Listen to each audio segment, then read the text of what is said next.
Hi everyone! Share ko lang pala sa inyo guys itong aking golden photos money plant. Nakatanim pala dito guys is Philodendron Birkins. Pero alam nyo ba guys, lahat yan tinanggal ng aso ko. Talagang binali niya simula ugat lahat. Minimake sure niya talaga na hindi mabuhay. Ito para guys ay sa tabi ng garage area namin. So pinaka-center yan kapag pumasok kami. So naglalagay talaga ako ng plant sa gilid para nga mas fresh at mas maganda tingnan.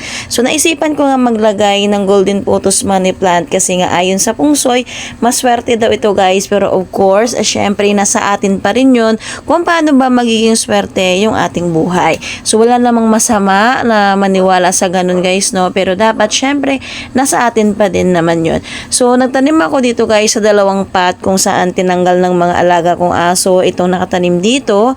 Pero titingnan natin guys kung tatanggalin ba niya itong ating lucky plant. So kung mag-propagate tayo guys, damihan natin kasi the more na marami, mas malago, mas maganda tingnan. Yan lang. Thank you for watching everyone. Bye!